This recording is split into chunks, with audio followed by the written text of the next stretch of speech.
جميلة يا عزيزتي، أجل أجل. هما باش يدوز من أولاد. أنا الشيبان التي أتت.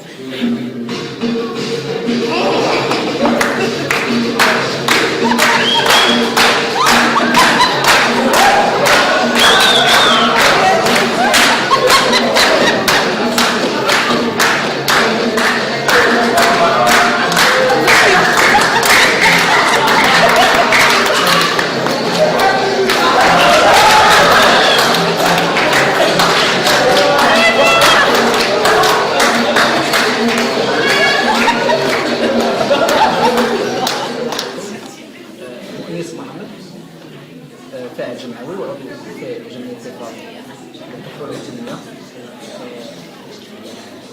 أيضا مخرج النادي جمعية الإفراط. قمنا بهذا العمل المسرحي اللي سميتو نزهة أرض المعركة. هي بصراحة تناولت الحرب الأهلية في جميع البلدان، أن استغلال الناس كما كنقولوا ان كنوصلوا حتى درجه الابتزاز في البشر، واستغلال السذاجه ديالهم، واستغلال ايضا الطيبوبه ديالهم. المسرح حاول تعالج مجموعه من القضايا في اطار كوميدي اللي هي المسرحيه باللغه العربيه، لكن حاولوا نضمنوا فيها مجموعه من المضامين اللي هي كوميديه، وايضا كتحمل الطيات ديال الرسائل موجهه مباشره للمتفرج.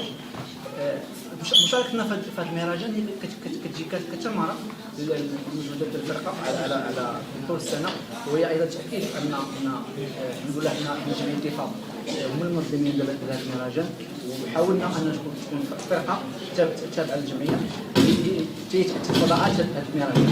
الحمد لله نتمنى ان نكونوا توفقنا في اسعاد الجمهور على مستوى الساحه في مدينه الدار البيضاء. اللي يمكن كنعرفوا ان حاليا كاين فتور على مستوى المسرح.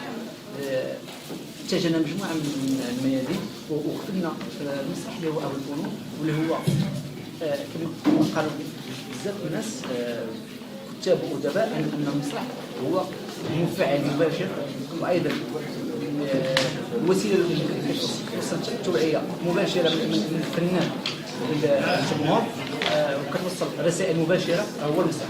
دونك حنا حاليا تغفلت المساله، ومشينا بالخصوص ليميديا اللي دول علينا هذا الغول هذا. تخلق واحد الفتور ما بين الجمهور